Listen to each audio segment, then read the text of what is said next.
Hello बच्चों, कैसे आप लोग। आज के लेक्चर में हम 2 पॉइंट प्रैक्टिस सेट 2.1 के क्वेश्चन की प्रैक्टिस करेंगे। तो जो बच्चे प्रीवियस वीडियो नहीं देखे पहले जाके प्रीवियस वीडियो देखें, तब आपको अच्छे से समझ में आएगा स्टूडेंट। ठीक है, तो यहाँ पे दे रखा इन फिगर लाइन आरपी जो है पैरेलल टू लाइन एमएस। ठीक है, लाइन जो डीके है, DK is there are transversal line where DHP मतलब दिस वन एंगल कितना हमारे पास, ये एंगल स्टूडेंट है 85 degree. Find the measure of following angles, हमें ये बताना आरएचडी बताना है। तो देखो आरएचडी का क्या है, इसमें आरएचडी तो मतलब ये वाला एंगल कौन सा है, आरएचडी, और ये क्या है, स्ट्रेट लाइन है कि नहीं स्टूडेंट, क्लियर है। तो देखो फॉर आरएचडी के लिए, फॉर एंगल आरएचडी, ठीक है, आरएचडी के लिए हम कैलकुलेट करेंगे। तो देखो यहां पर आरएचपी क्या है, स्ट्रेट लाइन है, आरएचपी ठीक है, is a straight line, straight line. और आपको पता है अगर मान लो कोई स्ट्रेट लाइन है तो वहां पर लीनियर पेयर का कॉन्सेप्ट यूज कर सकते हैं। मतलब आरएचबी प्लस एंगल डीएचपी कितना होगा, 180 डिग्री। क्या लिखेंगे, linear pair of angles. Clear student, क्या लिखेंगे, linear pair of angles. Linear pair of angle क्या होता है, सप्लीमेंट्री होते हैं। ठीक है, तो अभी आप देखो आरएचबी कितना हो जाएगा स्टूडेंट, और ये कितना है, डीएचपी कितना दे रखा है, डीएचपी 85 दे रखा है, 85 डिग्री 80। तो ये कितना हो जाएगा, आरएचबी इक्वल टू 180 माइनस 85। तो क्या आ जाएगा स्टूडेंट, आरएचडी एंगल आरएचडी देखो 180 से 85 माइनस करो स्टूडेंट, 95 देगा। ठीक है, ये आ गया आपका 95, इतना ही होगा। क्लियर स्टूडेंट, तो 95 डिग्री हो गया। तो आरएचडी कितना हो गया, 95 डिग्री आ गया। क्लियर है, आएगा समझ में। अब हमें क्या बोल रखा है, दूसरा क्या बोल रखा है स्टूडेंट, पीएचजी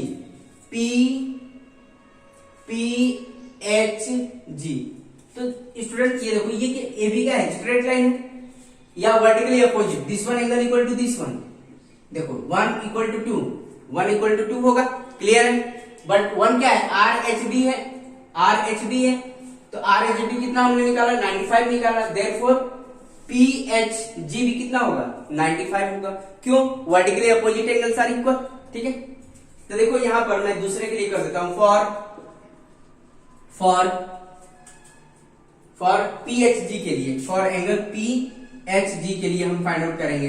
अब यहां पे देखो student, angle RHD congruent to angle PHG, क्या लिखेंगे, vertically opposite angles are equal, vertically opposite angle equal. ऐसी सिचुएशन बन रही है स्टूडेंट, अगर ऐसी सिचुएशन बनेगी तो हम क्या कर सकते हैं, जैसे ये वाली सिचुएशन, तो this one angle equal to this one, vertically opposite angles equal होते हैं, मैंने आपको बताया है, और this one angle equal to this one. ठीक है, तो वर्टिकली अपोजिट में ये एंगल आपस में इक्वल, मतलब ऐसी सिचुएशन बनेगी, this one angle equal to this one, angle 1 equal to angle 2। ठीक है, मतलब कॉन्ग्रुएंट, और this one angle 3 equal to angle 4 होगा। क्लियर है student, angle 3 congruent to angle 4 हो जाएगा। ऐसी सिचुएशंस क्रिएट हो रही है यहाँ पर। क्लियर है स्टूडेंट, आएगा समझ में। बट यहां पे देखो, बट एंगल आरएचडी कितना हमारे पास, आरएचडी कितना हमारे पास 95 डिग्री है, 95 डिग्री। देयरफॉर एंगल पीएचजी भी कितना हो जाएगा, 95 हो जाएगा। क्लियर है स्टूडेंट, 95 आ जाएगा। ठीक है, पीएचजी भी कितना हो जाएगा, पीएचजी 95 हो जाएगा। तो ये भी हमने फाइंड आउट कर लिया, पीएचजी 95। क्लियर है स्टूडेंट, आएगा समझ में। जिनको नोट करना है नोट कर सकता है स्टूडेंट। ठीक है, अब निकालेंगे एचजीएस।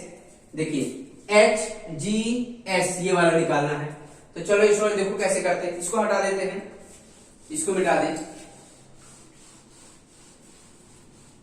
इसको जो नोट करना चाहता है स्टूडेंट नोट कर सकता है।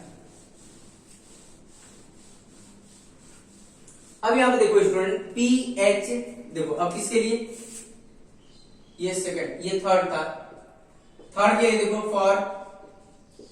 For angle H G S के लिए, फॉर एच जी एस के लिए, एच जी एस के लिए। अब यहां पे देखो ध्यान से, D H P angle D H P congruent to angle H G S होगा, एच जी एस होगा।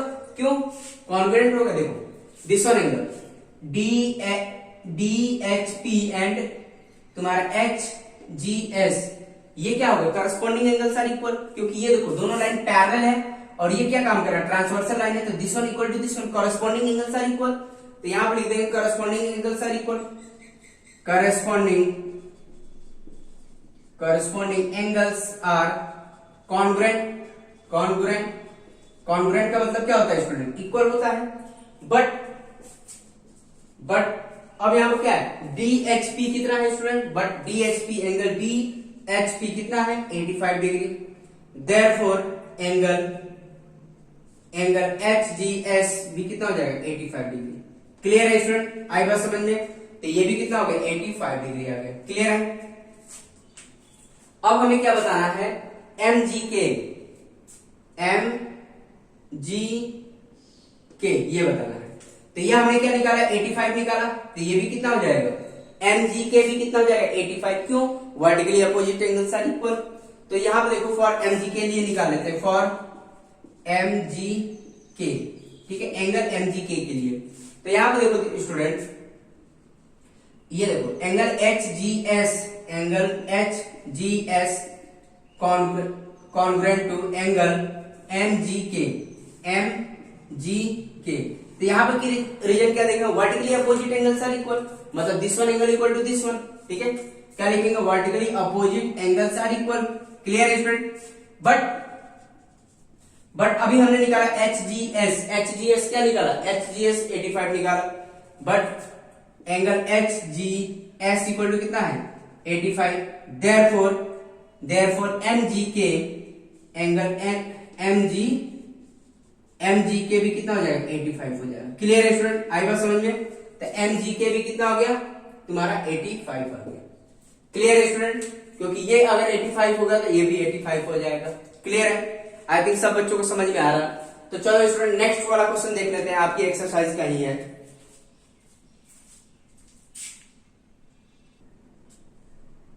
तो देखो बच्चों, ये आपका सेकंड क्वेश्चन है। ये बोला कहा है इन फिगर लाइन पी देखो P and Q are parallel line दे रखा है and L and M are transversal line दे रखा है। इतनी बात समझ में आ रही स्टूडेंट? ठीक है। And measure the sum angles, find the measure of this one angle A B C and D find out करना है। तो गिवन में क्या दे रखा है स्टूडेंट? गिवन में क्या दे रखा है? यह हम लिख लेंगे line P parallel to line Q, ठीक है, and line L and line M are transversal line. ये इंफॉर्मेशन हम लिख लेंगे। P एंड Q क्या है? आपस में पैरेलल लाइन है, एंड दिस वन और this one L and M are work as a transversal line. ठीक है स्टूडेंट, देखो अब आगे सॉल्व कर लेते हैं। अब यहां पे देखो फॉर A के लिए, पहला फॉर एंगल A के लिए। अब यहां पे देखो लाइन L क्या है? स्ट्रेट लाइन है, ठीक है, लाइन L, ठीक है, स्ट्रेट लाइन दिख रहा है। Line L is a straight line. तो आपको पता है अगर मान लो कोई भी एक स्ट्रेट लाइन है तो उस पर हम यूज कर सकते हैं, लीनियर पेयर का कॉन्सेप्ट यूज कर सकते हैं। अगर स्ट्रेट लाइन होगा तभी हम यूज कर पाएंगे, अदरवाइज नहीं कर पाएंगे। तो इस पर्टिकुलर पॉइंट पर देखो student, angle A plus angle 110 degree equal to 180 degree, linear pair of angles. ठीक है, इतनी बात समझ में आ रही? Linear pair of angles. Angle A equal to कितना हो जाएगा? 180 माइनस 110। तो ये कितना हो जाएगा? 180 माइनस 110 70 डिग्री आ जाएगा स्टूडेंट। ठीक है, ये कितना आ गया? Angle A equal to 70 degree. Clear है स्टूडेंट? आई बात समझ में? अब देखो दूसरा, सेकंड की बात करेंगे। अब एंगल B के बाद फॉर एंगल B, ठीक है, फॉर एंगल बी के लिए। अब यहाँ पे ध्यान दो स्टूडेंट, फॉर एंगल बी के लिए तो यहाँ पे देखो दो तरीके से सॉल्व कर सकते हैं। कैसे? तो अगर मान लो हमारे पास डी अगर पता है, देखो अगर डी पता चल जाएगा तो बी भी पता चल जाएगा। नहीं, देखो यहाँ पर ये और ये लाइन पैरेलल है, ठीक है। तो देखो this one plus this one, ये एंगल कितना होगा? तो एंगल वन, इसको कुछ देर के लिए एंगल वन मान लेते हैं। क्लियर? देखो फॉर एंगल बी के लिए हम काम कर रहे हैं। देखो पी एंड क्यू क्या है? पैरेलल लाइन है, एंड दिस वन क्या है? ट्रांसवर्सल लाइन है। देखो line P parallel to line Q and line L is a transversal line, transversal line है कि नहीं? तो this one angle plus this one angle 180 degree, मतलब interior angle on the same side equal to 180 degree. Sum of interior angle on the same side of the transversal is known as sum of 180 degree होता है। हमने previous lecture में कर पढ़ा है student. मतलब this one plus this one क्या देगा? एंगल 1 प्लस 110 इक्वल टू कितना आ जाएगा स्टूडेंट? 180 डिग्री। सम ऑफ कोई इंटीरियर एंगल बोल सकते हैं। रीजन क्या लिखेंगे? सम ऑफ को इंटीरियर एंगल, को इंटीरियर एंगल्स। इतनी बात समझ में आई? तो सम ऑफ को इंटीरियर एंगल कितना होता है? 180 डिग्री। तो यहां पे देखो स्टूडेंट एंगल वन, तो यहां से हम निकाल लेंगे, यहां पे कर लेते हैं साइड में। एंगल वन इक्वल टू कितना हो जाएगा? 180 माइनस 110, तो एंगल वन इक्वल टू कितना हो जाएगा? 70 डिग्री हो जाएगा। क्लियर है स्टूडेंट? अब एंगल वन और एंगल बी आपस में इक्वल होंगे। Angle one congruent to angle B क्या है? वर्टिकली अपोजिट एंगल्स, ठीक है। आपको पता है वर्टिकली अपोजिट एंगल्स आपस में इक्वल होते हैं स्टूडेंट।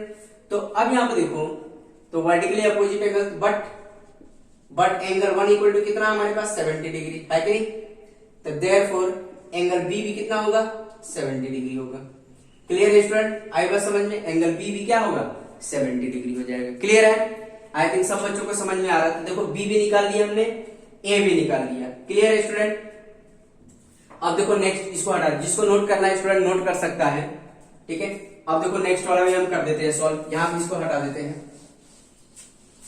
बहुत आसान है स्टूडेंट। जो बच्चे प्रीवियस वीडियो नहीं देखे फिर उनको अच्छे से समझ में आएगा, क्योंकि सब कॉन्सेप्ट वाइज है। कॉन्सेप्ट अगर क्लियर रहेंगे तो इसमें ये कोई भी क्वेश्चन आपसे फंसेगा नहीं, सब क्वेश्चन हो जाएंगे। और प्रैक्टिस करते रहिए स्टूडेंट, प्रैक्टिस ही आपको परफेक्ट बना सकता है मैथमेटिक्स में। अब ये आप देखो फॉर सी के लिए, एंगल फॉर सी के लिए देखो, सी के लिए हम क्या काम करेंगे? तो पहले सी से पहले डी निकाल लेते हैं स्टूडेंट, ठीक है। नहीं तो सी निकालेंगे। देखो this one plus equal to this one क्या होगा? क्योंकि देखो ये लाइन क्या है? ट्रांसवर्सल लाइन है। तो देखो line P parallel to line Q, ठीक है। एंड देखो इस केस में क्या है? C के लिए क्या है? ये और ये लाइन क्या है? पैरेलल लाइन है। लाइन M क्या है? ट्रांसवर्सल लाइन है। And line M is a transversal line, ठीक है। तो देखो तो एंगल C कॉन्ग्रुएंट टू कितना हो जाएगा? Equal to 115 degree. क्यों? क्योंकि करस्पॉन्डिंग एंगल्स आर कॉन्ग्रुएंट, मतलब this one C equal to कितना होगा? 115 होगा। तो क्या लिखेंगे? Corresponding angles are corresponding angles are congruent. Clear है स्टूडेंट? तो corresponding angles are congruent. Clear है? इतनी बात समझ में आ रही है? तो ये तो हो गया हमारा एंगल C कितना आ गया हमारे पास? देयरफॉर एंगल C यहां पर लिख सकते हैं angle C equal to 100। Clear है स्टूडेंट? ये हमारा एंगल C भी आ गया। अब एंगल D के बारे में बात करेंगे। फॉर एंगल D के बारे में। अब यहां पर देखो लाइन L के M क्या है? स्ट्रेट लाइन है, ठीक है। Line M is a straight line है कि नहीं? और स्ट्रेट लाइन के किसी भी पर्टिकुलर पॉइंट को लेंगे तो वहां पर हमेशा 180 डिग्री होगा। किसी भी पर्टिकुलर, यहां पर लेंगे तो ये एंगल कितना होगा 180 डिग्री। यहाँ पर लेंगे किसी भी पर्टिकुलर पॉइंट पर, तो स्ट्रेट लाइन की क्वालिटी होती है कोई भी एक पर्टिकुलर पॉइंट ले लो उस लाइन पर, वहां पर एंगल क्या बनाएगा 180 डिग्री बनाएगा। तो यहाँ पर क्या करेंगे, this one 115 plus angle D equal to 180 degree, क्या लिखेंगे linear pair of angle. Clear student, linear pair of angles. तो अब यहाँ पे देखो एंगल डी जो हो जाएगा कितना हो जाएगा 180 माइनस 115, तो ये कितना आ जाएगा स्टूडेंट, तो ये कितना आ जाएगा 65 डिग्री आ जाएगा। क्लियर है, एंगल डी 180 में से 165 माइनस मतलब 115 माइनस करेंगे तो कितना आएगा 65 डिग्री आ जाएगा। तो ये कितना आ गया 65 डिग्री आ गया। ठीक है, एंगल सी कितना आया था 115 आ गया। क्लियर है, एंगल बी कितना, ए कितना आया था हमारे पास, ए कितना आया था स्टूडेंट 70 आया था। ठीक है, 70 आया था, और बी भी कितना आया था 70 डिग्री आया था। क्लियर है, तो हमने फाइनल आंसर लिख दिया। आप पेपर में डायग्राम में ऐसे नहीं लिखेंगे, मैं तो बताया हूं यहाँ पर, ये वर्ड नहीं लिखना, ये सब चीजें नहीं लिखना है पेपर में, ये तो मैंने समझाने के लिए ये लिख दिया। पेपर में गलती मत करना कि मैंने डायग्राम में ऐसे रिप्रेजेंट कर दिया तो आप भी लिखेंगे, आप नहीं करेंगे। क्लियर है, आप ऐसे पेपर में लिखेंगे स्टूडेंट। क्लियर है स्टूडेंट, आई बात समझ में। अब देखो हम नेक्स्ट क्वेश्चन देख लेते हैं, आपका ही एक्सरसाइज का है।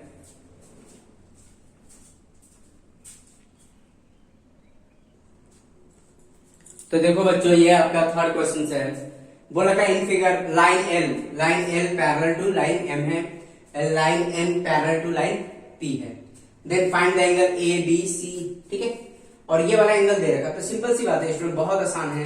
तो देखो यहाँ पे ये लाइन आपस में पैरेलल है, तो ये भी कितना होगा 45 होगा। क्यों, corresponding angles.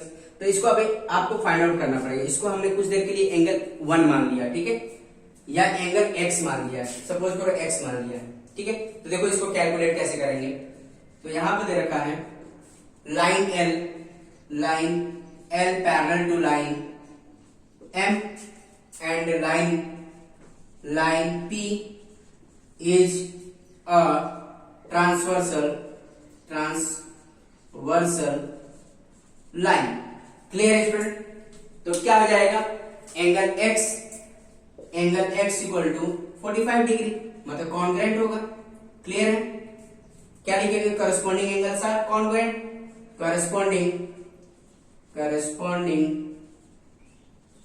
Corresponding angles are congruent.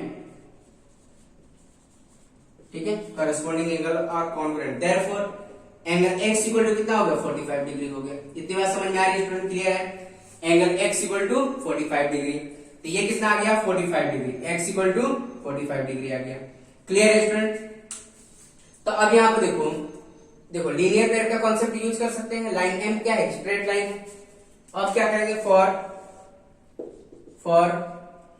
A के लिए, फॉर एंगल A के लिए, तो यहां पे देखो line M is a straight line, line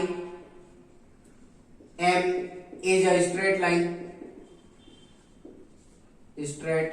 line, तो किसी भी पर्टिकुलर पॉइंट पर एंगल का कॉन्सेप्ट 180 डिग्री हो जाएगा सब। तो angle A plus 45 equal to 180 degree, क्या लिखेंगे angle linear pair of angle. Clear है student, linear pair of angles. Linear pair का मतलब क्या होता है 180 डिग्री सप्लीमेंट्री होता है। तो एंगल A इक्वल टू कितना होगा 180 माइनस 45, तो एंगल A इक्वल टू कितना हो जाएगा 135 डिग्री। क्लियर है स्टूडेंट, तो एंगल A कितना हो गया 135 डिग्री। क्लियर है स्टूडेंट, तो A इक्वल टू क्या है फॉर एंगल B के लिए, देखो तो देखो एंगल A और एंगल B आपस में क्या होंगे कॉन्ग्रुएंट होंगे। Angle A congruent to angle B, क्या लिखेंगे वर्टिकली अपोजिट एंगल्स। ठीक है, vertically opposite angles are equal. Clear है, but angle A equal to कितना है 135 डिग्री, तो देयरफॉर एंगल B भी कितना हो जाएगा 135 डिग्री। क्लियर है, 135 डिग्री। क्लियर है स्टूडेंट, आई बात समझ में। अब एंगल C निकाल लेंगे, A निकल गया, B निकल गया। फॉर C के लिए देखो फॉर एंगल C, तो यहां पे देखो स्टूडेंट ये दोनों लाइन आपस में क्या है पैरेलल है। Line P parallel to line P parallel to line N है, and line M is a transversal line M is a transversal line है कि नहीं? तो C इक्वल टू B होगा, angle C congruent to angle B क्या होगा? Corresponding angles are equal, क्योंकि ये देखो B और C क्या काम कर रहा है, देखो ये और ये लाइन पैरेलल है और ये क्या है? ट्रांसवर्सल लाइन है, तो ये दोनों करस्पॉन्डिंग एंगल होंगे, C और B आपस में क्या होंगे? करस्पॉन्डिंग एंगल होंगे, corresponding angles are congruent, corresponding angles are congruent, इतनी बात समझ में आ रही है स्टूडेंट? बट एंगल B कितना है? Angle B equal to 135 degree, therefore angle C भी कितना हो जाएगा? 135 डिग्री। क्लियर है स्टूडेंट? आई बात समझ में? तो A भी हमारा 135 डिग्री आया, B भी 135 डिग्री आ रहा और C भी हमारा क्या रहा? 135 डिग्री आ रहा। इतनी बात समझ में आ रही है स्टूडेंट? बहुत आसान है स्टूडेंट, कुछ है नहीं। तो आज के लेक्चर में हम इतना ही रहने देंगे स्टूडेंट, बाकी का रिमेनिंग कॉन्सेप्ट हम आने वाले वीडियो लेक्चर में बात करेंगे। तब तक खुद से आप प्रैक्टिस करिए, आपके बुक के क्वेश्चंस प्रैक्टिस करते रहिए स्टूडेंट। तो ठीक है स्टूडेंट, आज के लिए इतने, ओके, थैंक यू।